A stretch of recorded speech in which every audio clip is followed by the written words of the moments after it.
Okay, so the last thing to look at in chapter 25 of coordinate geometry is a thing called the slope of a line. Now the slope of a line, all it's asking for you is how steep the line is. So it measures the steepness of a line. So for example, this line, okay, kind of imagine a hill, okay, a nice gentle hill, won't have too much of a slope, as opposed to if I did a line like this. Okay, so imagine walking up this hill, okay, it's very, very steep, so it'll be a higher number, it'll be a higher slope. Okay, so to figure out the slope, okay, there's two ways to do it, okay? So here I have my x coordinates and my y coordinates. I've after plotting 2 points. This point here, I went out 1 and up 1, so this point here is 1, 1. And this point here, I went out 4 and up 3, so it's 4, 3. Okay, now there's 2 ways to measure, so I'm asking you, so this line goes on forever to the left and it goes on forever to the right. It's not a line segment. Okay, the line segment is what we figured out how we got the midpoint of it. We had a line segment for that. This line goes the whole way on and the whole way back. You know, lines never stop. Okay, so there's 2 ways to figure it out. There's this formula, which is a nice, easy formula. It's rise over run. And there's a bit of a harder formula using your x1s, y1s, x2s, y2s, like we had in the midpoint. So, look at the rise over run first, okay? What you can do with your line is you can actually make a triangle. So I'll do this bit in blue, okay? If you go to any of your points, okay, you can make a small triangle out of it, okay, using the x-axis. So if I start at my point here, 1, 1, and if I draw a dotted line over as far as underneath my point, okay, I can then draw a dotted line down to connect it. Okay, and now I have a mini triangle. So all I did there, draw a dotted line across from one of my points the whole way across until I went exactly underneath my point, and I drew a dotted line down. So the rise over run, what this is, okay, you run out and rise up, very similar to your x and your y, okay? So your rise is how much your dotted line went up, okay? And you can see this, okay, so you can compare this to your y-axis. So I rised up here, my dotted line went up from 1, okay, that's 1 here, and I went up to 3. So I went up from 1 to 3. So if I rise from 1 up to 3, I went up a measurement of 2 units. Okay, I went up 2, I jumped up to 2, and then I jumped up to 3, so I went up 2. Okay, the next one you have to look at, so this is your run. Oh, it's your rise, sorry. This is your rise. Okay, because you rised up. Okay, but you don't run up, okay, you run on the flat. Okay, so that's why it's called your rise, because you rise up and you run on the flat out. So your run is how far you ran out. So you started at this point here, and this point here is 1. You ran from 1 the whole way to 4. So what's the distance between 1 and 4? It's the same way, 4 take away 1. So it's 1, 2, 3. So 3 is your run. And when you figure out your rise and your run, it's nice and easy. This formula, it's rise over run.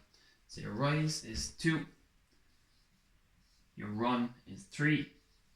So this is actually your final answer. 2 over 3. So the slope of this line is 2 over 3. Now you can do it the formula way, and sometimes it doesn't work out this nice where you can do your rise over run. You have to use your formula way. This formula way will work for all of your questions. Your rise over run way will not work for all of your questions. Okay, this might be just work for some of them. So again, okay, hopefully you remember. You write down both of your points. Whenever you have these x1s, y1s, x2s, y2s, you write down both your points. I'm going to write down my first point, which is 1, 1. My second point, which is 4, 3. And I'm going to label them. Okay, hope you remember to label them. It goes x1, y1, and x2, y2. And then, so this is the hardest part, write down your formula. So your formula here is y2 minus y1 all over x2 minus x1. Write down your points and label them. Then all we're doing is going to put our points into the formula. So this time it's y2. So y2 is here. It's 3 minus y1, which is 1, all over x2, which is 4, minus x1, which is 1. Simplified, 3 minus 1 is 2. and 4 minus 1 is 3. So you get your answer of slope, okay? And how it's actually put down in maths is the word slope is represented by a letter, and so it confuses people a lot. A lot of people would say, oh, that equals s, but it's actually not, because that represents speed in maths. So they call slope, for some reason, don't ask me why, a small m. So small m equals slope, and for this question it's equal to 2 over 3, and we got the same answer using both our formulas. Okay. So it's the same for all of these questions. You can use your rise over run. That's if you're given a nice picture, but sometimes you're not given a nice picture and you might be just asked something like this. So you might just be asked,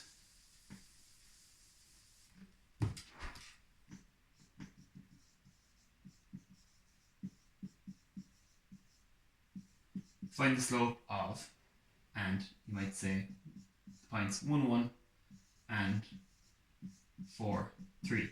Now that's not as easy to see because you're not given the nice picture, but if you want, you can still draw this picture and do your rise over run, but it will take a bit longer to plot your x and your y axis and plot the points and then draw your little triangle.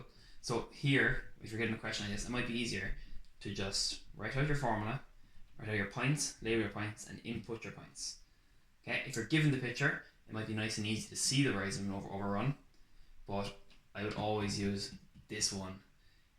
If you had time, if you're rushing, okay, I would have a look at this one.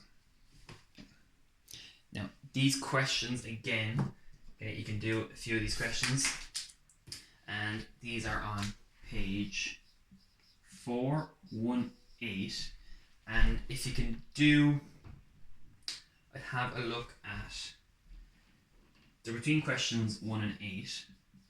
Okay, again, start off with some easier ones, work to the harder ones. But if you have a look at question 3, if everyone could do question 3, okay, that would be very good. Okay, so make sure you have a look at question 3.